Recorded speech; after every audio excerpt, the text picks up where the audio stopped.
Celui qui ne cesse de féconder son Église par de nouveaux croyants, voulut conformer nos temps modernes à ceux des origines et diffuser la foi catholique. Il vous inspira donc le sentiment d'amour filial par lequel, embrassant la pauvreté et faisant profession de vie régulière, vous consacrez toutes vos forces à faire pénétrer la parole de Dieu, tandis que vous évangélisez par le monde le nom de notre Seigneur Jésus-Christ. Frères et sœurs, ces paroles sont du pape Honorius III. Elles sont contenues dans une lettre qu'il a adressée à Saint Dominique le 18 janvier 1221. Il livre ainsi sa compréhension de la vocation de Dominique comme père des prêcheurs, fondateur de notre ordre. Cette fondation, il a perçue comme une œuvre d'inspiration divine en vue du renouvellement de l'Église par sa fidélité aux origines exemplaires de cette même Église, notamment la première communauté chrétienne de Jérusalem.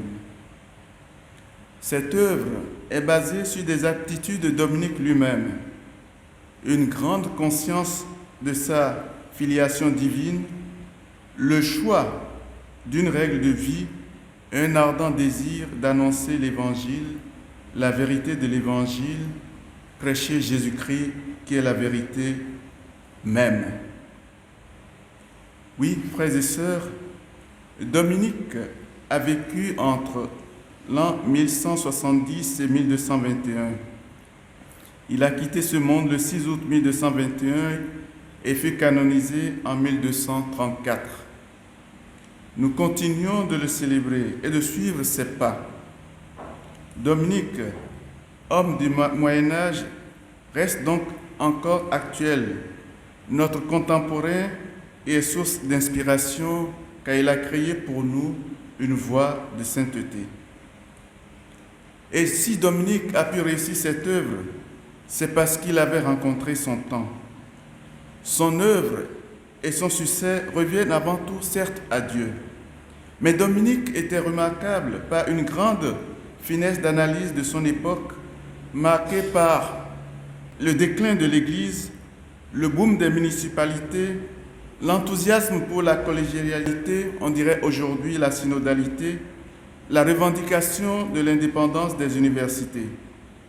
Dominique a repéré tout cela et l'a légué à son ordre, ce qui donne à notre ordre son caractère propre, un ordre harmonieux qui n'a pas connu de scission ni de division et qui est resté unitaire jusqu'à aujourd'hui. En 1348, il y avait 13 000 frères dominicains dans le monde. Dominique a connu donc un succès certain dès le début. Il a rencontré son temps. Quel sens pourrions-nous donner aujourd'hui à la célébration de sa mémoire? Le premier sens que je voudrais retenir avec nous, c'est le rappel de notre appel à tous à la sainteté. Célébrer Saint Dominique, c'est envisager et prendre conscience de ce que, comme l'a dit le frère Girard dans une homélie, nous sommes tous appelés à imiter notre Père Dominique comme lui-même a été imitateur du Christ. Dans la règle qu'il a choisie pour nous, la règle de Saint Augustin, il indique que le but de notre vie religieuse, de notre consécration, c'est avant tout la recherche de l'unanimité, la recherche de la sainteté. Et la sainteté, c'est justement donner sa vie au Christ et aux autres par amour. Mais parfois, la routine, les conflits d'intérêts ou d'interprétation, les procès d'intention, la victimisation nous font oublier l'essentiel. Et on peut vouloir reprendre sa vie, la vie qu'on a donnée. Au lieu d'une vie donnée, nous entreprenons de la reprendre.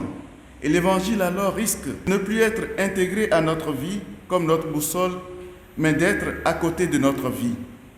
Et alors, notre prédication risque d'être des sermons, au sens de la distinction faite pas un beurre de romance. Il disait en effet, ce n'est pas la même chose de prêcher que de faire des sermons.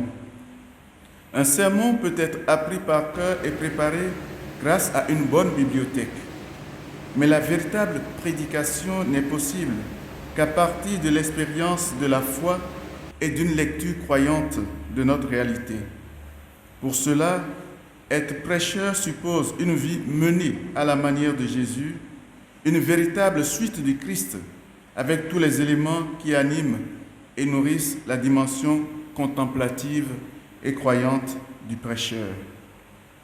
L'unique chemin donc de sainteté consiste en la fidélité à nos engagements. Elle est décentrement de soi pour nous ouvrir sur les autres en vue du bien, en vue du salut. Et c'est ce que saint Dominique a accompli au point où aujourd'hui on peut dire et chanter à son sujet ce que nous avons entendu dans la première lecture. Ils sont beaux, les pas de ceux qui annoncent la bonne nouvelle. Le second sens que je voudrais retenir avec nous tient au timing dans tout ce que nous avons vécu ces jours derniers. Nous pouvons lire donc dans la célébration de la solennité de la Saint-Dominique notre communion au mystère pascal qui est la véritable clé d'interprétation et de compréhension de notre existence chrétienne. Ce mystère, qui est la passion rédemptrice de notre Seigneur et Sauveur Jésus-Christ, est associé au triptyque vie, mort et résurrection. En effet, on peut les faire correspondre aux célébrations et aux moments vécus ces temps derniers. Le moment vie peut nous renvoyer aisément aux 7 ordinations sacerdotales, dont 4 ordinations presbytérales et 3 ordinations diaconales que nous avons vécues et célébrées dans l'action de grâce, la joie et l'allégresse. Le moment vie est également associé aux engagements temporaires et définitifs que nous avons eus au sein de la fraternité laïque Sainte Catherine de Sienne.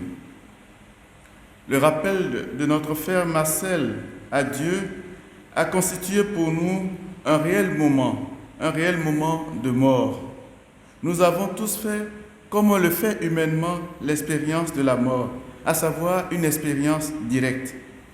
Le mort, le défunt, en effet, est le moins concerné par sa mort.